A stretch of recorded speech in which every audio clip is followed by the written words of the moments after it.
Welcome to the source of commercial real estate, where we talk to the experts in commercial real estate so you can grow your business, find a competitive advantage, and use real estate to live the life that you want. I'm your host, Jonathan Hayek, and today I am talking with Roger Blankenship. Roger is the host of the real estate podcast entitled Flipping America, and he's often called the Flipping America guy. The Flipping America show has been ranked in the top 10 business podcasts in multiple surveys, and REIkit has judged it the top real estate investing podcast in each of the last 2 years. Roger is a prolific author. He's an educator. He's a motivational and inspirational speaker.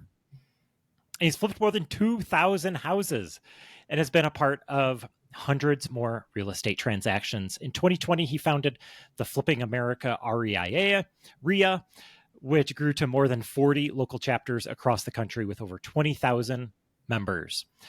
Roger, it is a pleasure to have you here. How are you doing today? Great, man. How are you? Thanks for having me. I'm thrilled to talk with you. I've been a listener of your podcast. I have flipped some homes in my past, not anywhere near the amount that you have. So I'm looking forward to this conversation. Why don't we start out with you telling us a little bit about your background and what your work looks like today? Okay. Well, people ask me why I got into real estate investing in the first place, and I tell them sheer desperation and a lack of communicable job skills. What that really goes back to is in my original formal education and training, I trained for the ministry. And I was in the ministry for a while, and I thought things were going well, but my wife didn't agree and decided to leave me. And so, long story short, time for me to find something else to do. And so that's real estate. And once I got into it, I never really looked back.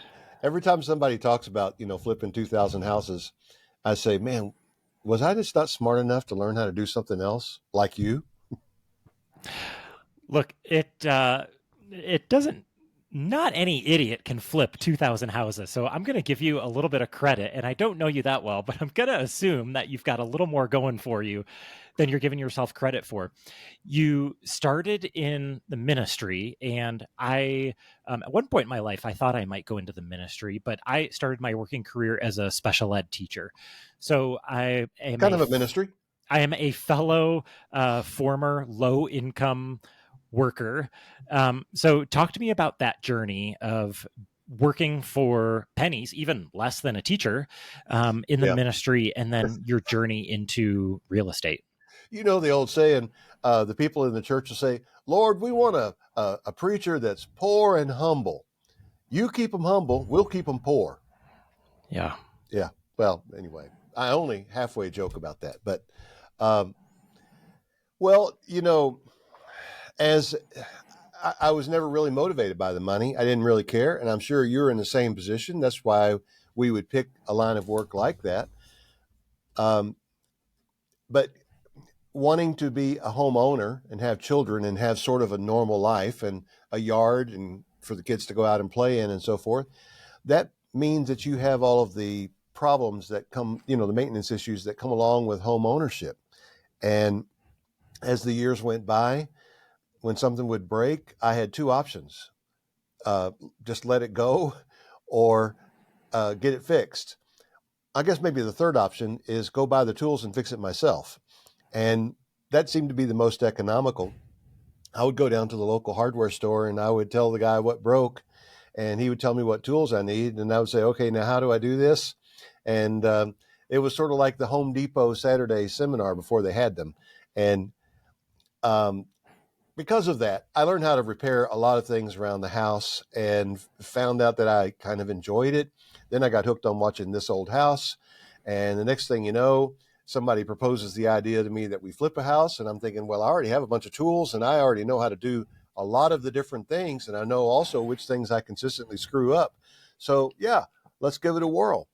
And my dad became my partner on the first couple of projects that we did. He put up the money, we split the profit. He went and told his friends, and the next thing you know, all of his friends were calling me and saying, hey, I've got money. Let's do some deals together. And that's how it started. Will you give me some more details on either that first deal or those first couple deals? Were you still working for a church? What was the inflection point of saying, "Hey, I got to do something different right now"?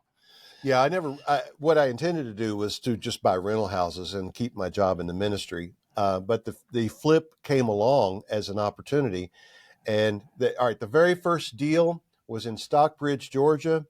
It was on Valley Road. I think it was 186 Valley in Stockbridge, Georgia. Somebody could probably go look that up. And Caliber Properties is the name of the LLC if you want to look at it. We're not using that LLC anymore, but I'm one of those guys that when I show you the houses in the seminar that I actually really did them. Anyhow, I think it's 186. Not 100% sure of that, but it was right there somewhere. It didn't need a whole lot of work. I don't really remember what we bought it for, but it seems like it was in the 60s. And I went over and spent a couple of weekends. I still had my job. I just took my days off and worked on this property for, I think, 3 weeks in a row. And then I painted it and fixed a few little carpentry things, nothing major. We put it back on the market, and my dad and I each pocketed $5,000. I think we sold it something in the 90s, 92,000 maybe. Keep in mind, this was 2002. So you could still buy and sell houses for that. So the next one, we spent a little bit more money. I don't remember exactly how much, but I think I remember we were selling it for 180,000. It was in a golf course community down on the south side of Atlanta. And that one has a story about home inspectors that made it into my book. That's the home inspector who noticed a small crack. The house was poured on a slab. It was a brick house on a slab on a golf course, 4 years old. Beautiful home. And there was a small crack. You couldn't even put a dime in the crack in the foundation outside the master bedroom wall on the golf course side of the house. He went around to the front side of the house, and he also found a small little crack. No offsetting, nothing unusual, but he found a small little crack. And he imagined that crack went all the way through the house on the slab. And so he put in his inspection report that we needed to jack the house up and re-pour the slab. And was this an inspector when you were buying or selling? No, when we were selling. Okay. So, yeah, that's when we came up with a nickname for home inspectors in Georgia, failed contractors. Mm-hmm. And what'd you end up doing with it? Oh, I don't know if we lost that sale over that. I think we did, but we sold the house. I mean, it was nothing. You don't have to take any kind of a test or be licensed to be a home inspector in the state of Georgia, still to this day. So the agents know that they will say some things that are not necessarily something to be concerned about. And so your original intent was to get into rental properties, but then you started flipping houses. You ended up flipping thousands of houses. Yep. And did you ever get into rental properties? Oh, I did. I bought some rental properties, especially in the 2008 crash. From 2008 to 2012, we bought rental properties. I actually bought an office building and bought a light industrial space and collected rent income from all of those things for a while. And we even bought a multifamily, an apartment complex, a small one, at the foreclosure auction one day. That was interesting. But I didn't have enough money on me to buy it myself that day, so I partnered up with a couple of guys. And I decided I didn't really like the way that the majority owner partner was taking it, so I sold out my share. Basically, them cashed me out a couple of days later. So I only own multifamily very briefly. Mm-hmm. Great. And what's your portfolio look like today? Are you predominantly still flipping? I know you've got a community that we're going to go into. Are you still investing in rental properties, or what does your work look like today? What I'm worth depends on who you ask, I suppose. But I said work. I don't need to know what your worth is. What does your work look like today? Thinking, yeah. There's an ex-wife in the picture. She might not think I'm worth much. But anyway, the work. Okay. So as time went by and I got a little older, I don't want to keep flipping 100 houses a year. And I decided that 7 years ago.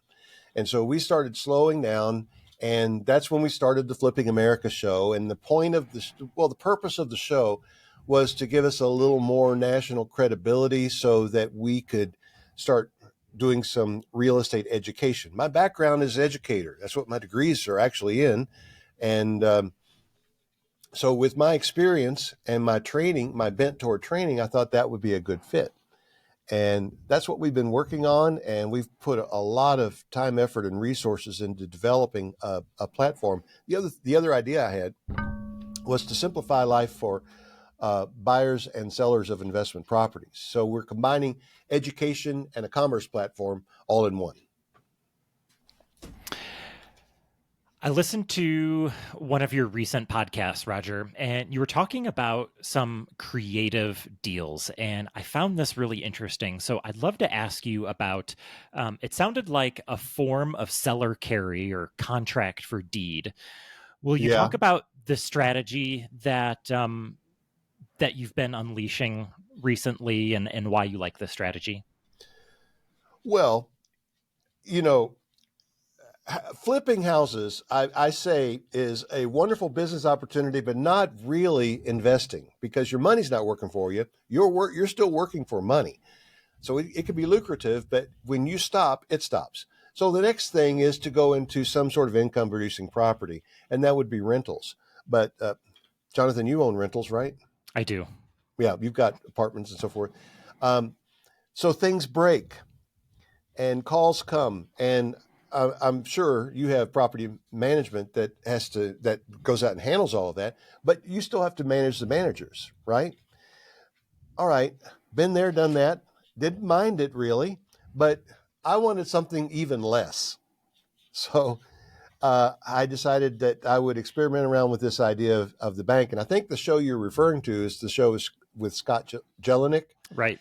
And he calls them slow flips. Now, I didn't know that's what anyone called them. I didn't know anyone else was doing this. For years, I've been buying inexpensive houses through the auction companies, and I guess maybe 200 or 300 over the last 4 years. And we would buy them for, $12,000, $15,000, and then we would sell them for 30 or 40,000 and just do a form of seller financing with the installment land agreement or the land contract. And when you start thinking about the return on investment, it gets pretty strong. Now, after the pandemic, the auction houses ran out of the houses in that price range, and we had to kind of recalibrate. So prices going up, we started buying them in the 30,000 range. And then, but what we're looking for specifically is a house that we can buy for 30,000 simply because it's an REO somewhere, and turn around and sell it for 80,000 or more as is without touching it. Excuse me, I need a drink. Sorry about that. So we buy them for 30,000 and sell them for 80,000 or more without touching them. And then essentially we become the bank. And the beauty of that is when your water heater goes out, you don't call the bank and ask them to fix it. You might call a landlord, but you don't call the bank. So, yeah. What would you say to people that maybe criticize the strategy and say, why are you messing around with 30 or 50 or $80,000 houses? Why not go big after your history in real estate?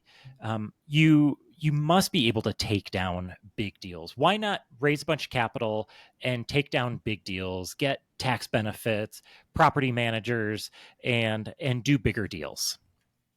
That's a very good question. And we are working on doing just that, but nothing to talk about yet. Great. So, Roger, let's go into your community that you're forming. You've had your Flipping America show for a while. You are in the process of launching a community. Will you tell us what this is? What problem is this service solving?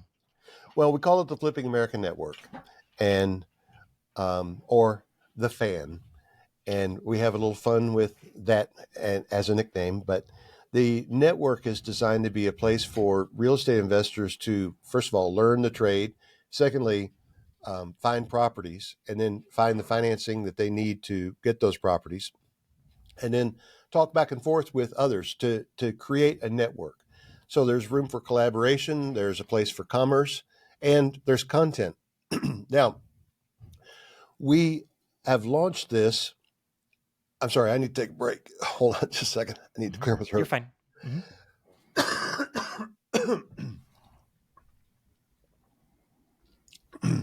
Been fighting that since we started. All right.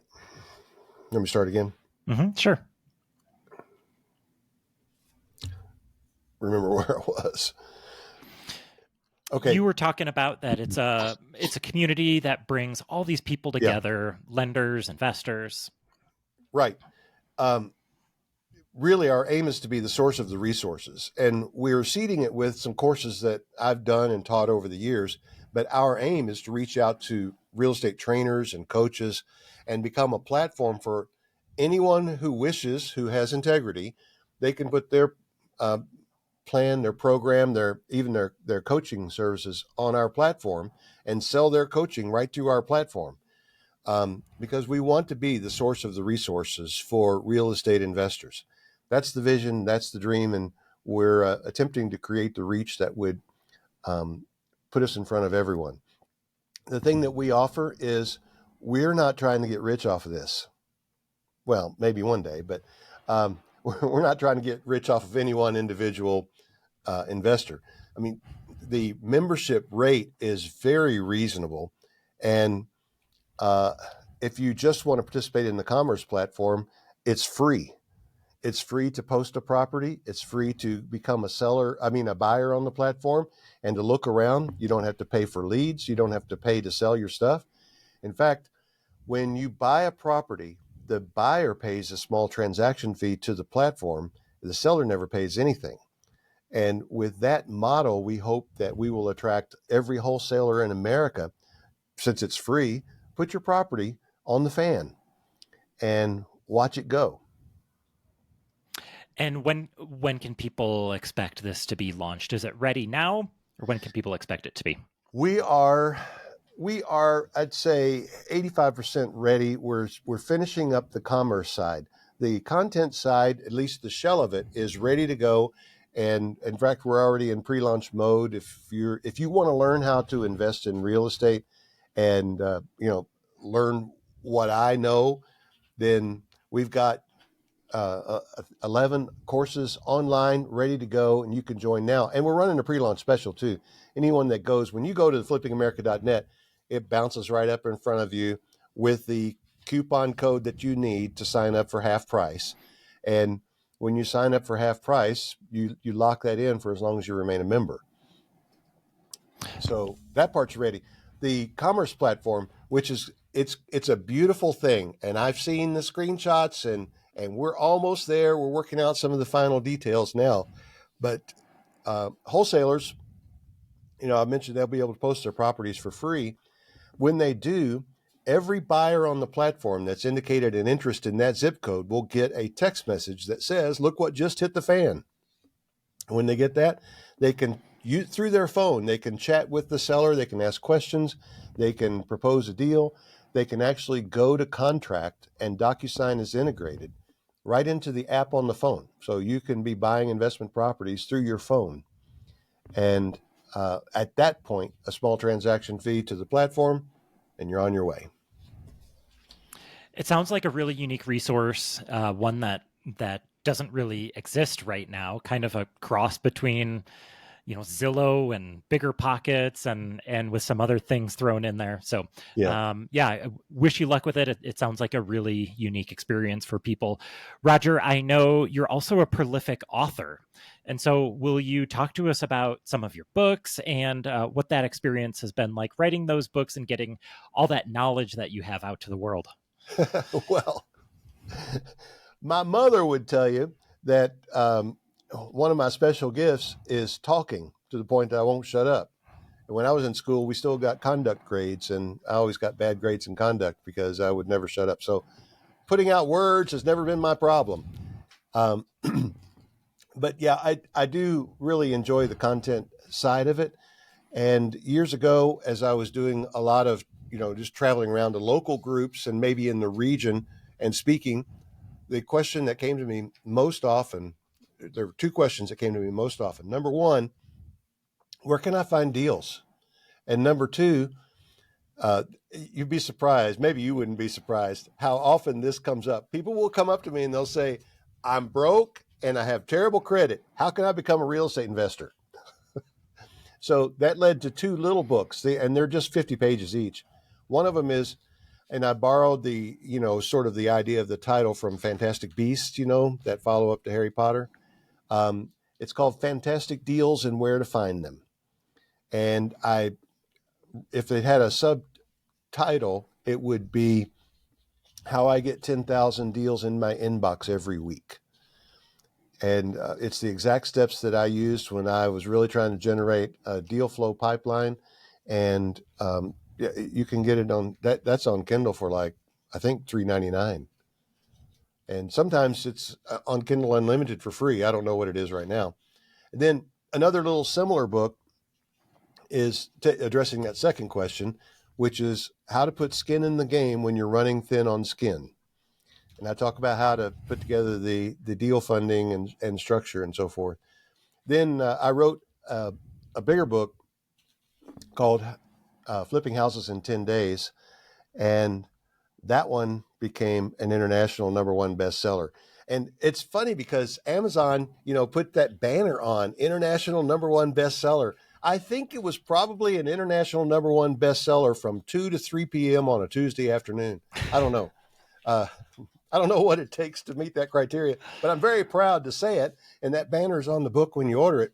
So, and of course, the title is an homage to another very influential book that I read called The 10-Day MBA. Have you ever heard of it? I have. Mm-hmm. Okay. That was a really impactful book in my life. And when I suggested the title to the publisher, they said, where'd it come from? I said, look, you're not going to flip a house in 10 days most of the time. I have a few times, but it's 10 short chapters and you can read one chapter a day. And so you have read Flipping Houses in 10 days. I like it. Roger, you must have, over the years, have had a lot of experience talking with aspiring real estate investors. People that Yeah. want to get into real estate investing, but like you said, they're broke, they have terrible credit, they have no network, all these things going against them. What do you feel like are the top factors holding people back from getting started in real estate? Well, those are definitely factors. And I think another one is what's going on inside your brain. If you're telling yourself that you can't do this, then that's going to become a self-fulfilling prophecy. Um, I think really the place to begin is to tell yourself not only that you can do this, but that you're going to do this. And you're going to face some adversity. And if you're broke and if you have bad credit and those things that we've talked about, then you have some things that you have to work on. And one of the things that you have to always be aware of is whenever you come into any kind of a deal, you've got to add value to it somehow. And if you don't have money and you don't have credit, then you better have some time. Sure. And it seems like there's kind of two buckets. They're the things that um, that are sort of easy to fix, whether it's your credit score, it maybe not easy to fix, but possible to fix your credit score. Yep. If you're broke, you can partner with people. If you lack deals, you can partner with people. You can talk to wholesalers. You can Yep. network your way to a deal. The mindset is kind of a different bucket. It's sort of this intangible thing that is hard to put your finger on. What advice or suggestions do you give people that struggle with the mindset aspect, that just think, oh, I can't do that. I'll never be wealthy. I'll never make a bunch of money. I'm just going to be stuck in this bad job my whole life. You've seen those motivational posters, right? That have some sort of motivational saying at the bottom of them with some picture. Have you Mm-hmm. seen the demotivation posters? Probably, yeah. They're hilarious, man. One of them is a picture of lava flow coming across a highway, and it says, just because you think you can do something doesn't mean you can overcome nature. Mm. All right. Well, so it's more than just some sort of magical thinking switch that you flip in your brain. There needs to be something that gives you something to hang on to believe that you can do this. In my instance, for example, I was broke. Now, I didn't have bad credit, but I didn't have the kind of credit I thought it would take to do this. However, there were a couple of influential people, namely my dad, rest his soul, who believed, had seen what I had been able to do swinging a hammer and a paintbrush, and believed in me enough to give me that encouragement. So it began by just taking a little bit of stock in what I had done decently well and well enough to build on. And so that's where we really focus. We hone in on something that you've done well enough to build on. What is that? No one is great at everything, and no one is terrible at everything.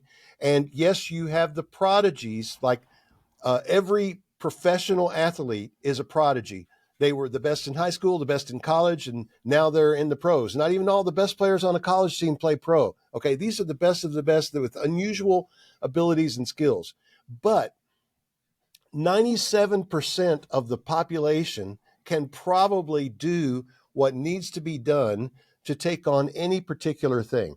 If you think you're not good at math, that's fine. That's why God gave us calculators. If you think that that some other shortness, we'll talk about whatever you think the shortcomings are, and we'll balance that out with something that you can do, something that you can build on. Then I ask people, do you read? Because if they are willing to read, I tell them, get Carol Dweck's book on mindset. It's the best thing, one of the best things I ever read. And learning how to develop your own open mindset versus the closed mindset, that's going to put you on the path. Does that help? Do you feel like people need to work on their mindset before they get started actually doing deals, or can the two kind of work side by side?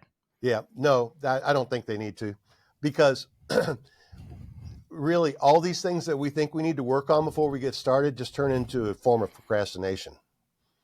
Yeah, don't work on all this stuff. You don't need to figure out your why before you begin. I know that some people will disagree with that. It's good to know your why eventually, but most people, the complete profundity of their why is to say, I want to feed my wife and family. Well, you don't need to read a book in order to come up with that thought. I think that do you pronounce his name Sinek? Simon Simon Sinek? Sinek. Yep. Yeah, Mm-hmm. I think that he had something a little deeper in mind than just feeding your wife and family. Mm-hmm. But we don't have to get into all that. You don't need to worry so much about your business structure, asset protection, tax strategies, a logo, getting your t-shirts and printed. Don't worry about any of those things. All of those things are procrastination. The main thing to do is find a deal and get involved in it in some way.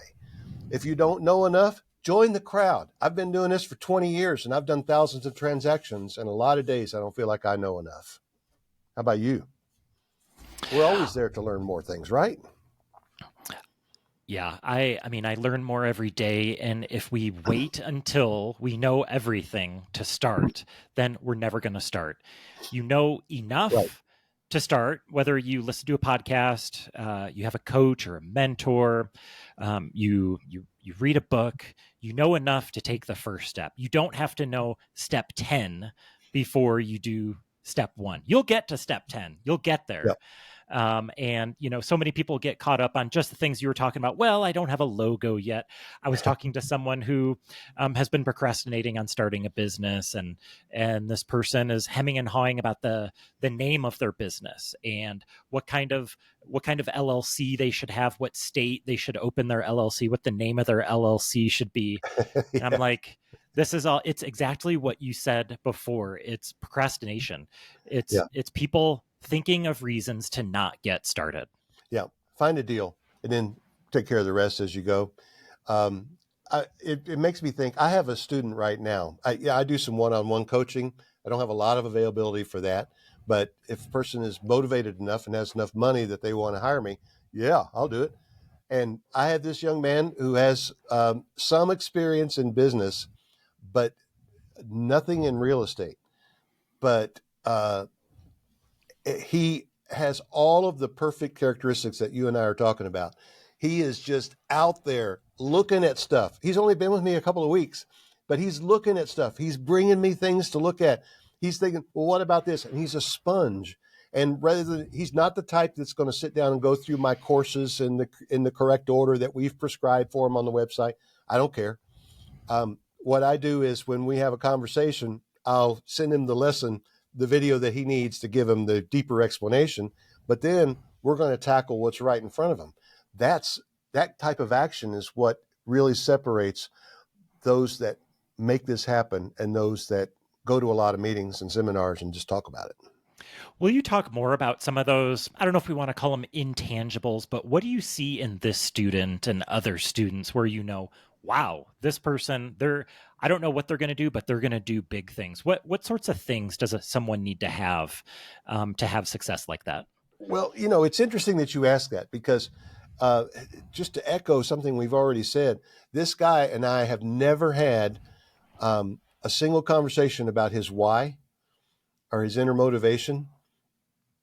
I don't even know the name of his company because that's not something we need to talk about right now. It's a bias toward action and a willingness to speak with people. That's another thing that I see that's an impediment. A lot of people they just don't want to get out there and meet new people and talk to new people and reach out. And this is a business that requires you to talk to people. You've got to talk to sellers. You've got to talk to buyers. You've got to talk to realtors, contractors, and it's good if you know how to talk to them as well. Let's see. The question is, what are the qualities of someone that's going to be successful, right? Yeah, I mean, you hit on a couple things. I really like your idea of a bias towards action. Getting out there, talking to people. Don't be afraid to look dumb. Chances are you're not going to look dumb, even if you think you're going to look dumb. But these people, like lenders and brokers, they are here to do deals. That broker wants to sell that deal. And so they're going to show you that property because they want to sell it. And while you're walking the property, you can talk to them. Hey, what do you think about this? This isn't going to work, but what else do you have listed? Do you have any thoughts on that? Yeah, that's it. Because as you talk to people, you get exposed to other opportunities, and you learn things just by listening. You pick up in the conversation, oh, that's a thing. You don't even have to make it part of your conversation. Just as you listen to this other person talk to someone else who is in the know, as long as you're hanging around with them, you're going to be picking things up. You're learning the language, you're learning the lay of the land and how things work and how they don't work. All those things are good. Yeah, absolutely. David Green from Bigger Pockets, a line I like that he says is rock stars, no rock stars. So once you get into this community and you meet this great broker, that broker is going to know great contractors and great lenders and other great investors. Yes. And by and large, people in real estate are happy to teach others about real estate. It's a giving community. What I have found from experience, and people are happy to. We love real estate, so you and I are just sitting here talking about real estate. We're happy to talk with a new person and walk through deals and answer questions about real estate. It really is a giving community, don't you think? It is. That's one of the things that I've seen. It ranges from people who are just more than willing to share what they know to others who are very happy to show off what they know. But Right. you'll find all types like that in a meeting, and you can learn from all of them if you just listen. Roger, we're getting towards the tail end of our conversation. I have a few more questions. They're designed to be kind of quick hitting questions, but if you've got a great story or great insight to share, feel free to take as much time as you want. What's the best deal that you've ever done? Oh, that's a good question. Well, probably the best deal I ever did was a commercial deal. I bought a 12,000 square foot office building in Stockbridge, Georgia for $300,000 during the crash years. And I, I eventually sold out my share to my partner, but that building right now, It's probably worth a couple $1 million. That might be the best deal I ever found, that we actually, got to a closing on. The best house deal that I ever did. Well, you know, were you investing during the years between 2008 and 2012? I bought No, one deal you were still in high during school. that time frame. All right. Well, at the courthouse steps, banks learned to conduct de facto short sales by selling properties for less than was actually owed on them. And some of those were crazy. One day, I stood at the steps and bought a house, a 3-bedroom, 2-bath house in a nice neighborhood, where in good times the houses were $125,000 in suburban Atlanta, Georgia. I bought that house for $4,995. It didn't need any work. I think we went and painted a couple of rooms and we put new carpet in just to freshen it up. And we sold it like maybe a month later for $95,000 because it was a down market. Yeah. By percentage, that's probably the best deal I ever did. And that's the cool thing about real estate. If you're looking for a home run on your first deal, it might not happen. But if you're in the game long enough and you learn enough, you're going to hit those home runs. Yeah, eventually. But, a lot of games are won by solid singles. Mm-hmm. Yeah, just keep getting on base. Just don't lose money. What's the worst deal you've done? Oh boy, I'm embarrassed to admit this, but the worst deal I've done is a flip that I'm in right now. I didn't know it was going to be, but during these years of low interest rates and crazy market, we discovered that we could flip houses and get kind of the better margins that we had been used to by going outside of the metropolitan areas and buying in small towns. And we sort of got caught. Interest rates went up, and it took a sudden turn in November a couple of years ago. And suddenly, those houses that looked so attractive, the buying pool for them dried up. And we have a house that we listed in the Dothan, Alabama area, 18 months ago. It's been under contract 4 times, and we can't get to the closing table. And we finally dropped the price down to below what we actually have in it now, just to unload it. So it's going to end up being the worst deal I've ever done. What's your best tip for finding deals?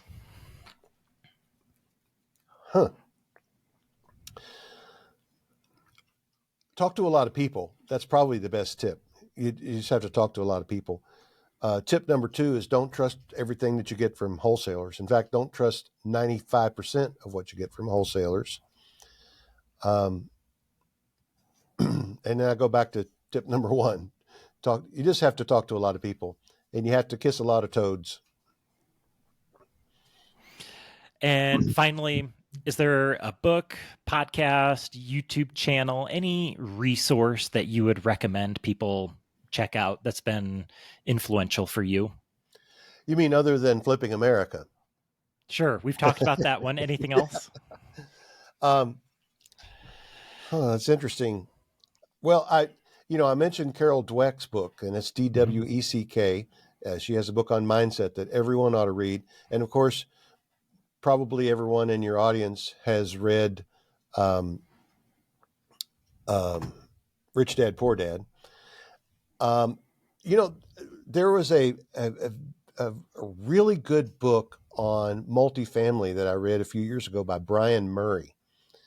Have you seen it? I think it's called Crushing It in Small Apartments. Sure. Yeah. Crushing It in Apartments and Commercial Real Estate. Okay. Yeah.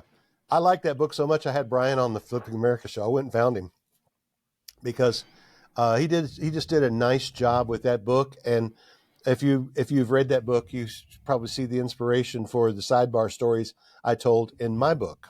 And thank you, Brian, for that. Yeah, Brian's a great guy. Good for you for getting him on your podcast. He does not do a lot of podcasts. I've tried to get him on mine multiple times, and he has politely declined. So good for you for getting him on. Yeah, he is a little bit shy. He's not really interested in putting himself out there, Hmm. but really, truly a prince of a person to speak with, and very good book. Oh man, I read a lot of books, and you kind of put me on the spot there. I think that the best one I've finished lately that's related to this would be Carol Dweck's book. Yeah, I think you're talking about the growth mindset is Carol Dweck's book. Yeah, yeah, I think Um, that's what it's called. Yeah. and yeah, no, you listed off some great resources there. So encourage listeners to check those out. Roger, this has been great. If listeners want to connect with you, find out more about Flipping America, where would you like to send people? Info@flippingamerica.net. Just write me there. That's fine. Listeners, thank you so much for joining us today. Roger, thank you for this great and insightful conversation. Sincerely appreciate it. Thank you, Jonathan. Listeners, if you enjoyed this conversation, reach out to either one of us. We love talking about real estate and we would love to connect with you. Thank you so much for listening. Until next time, take care.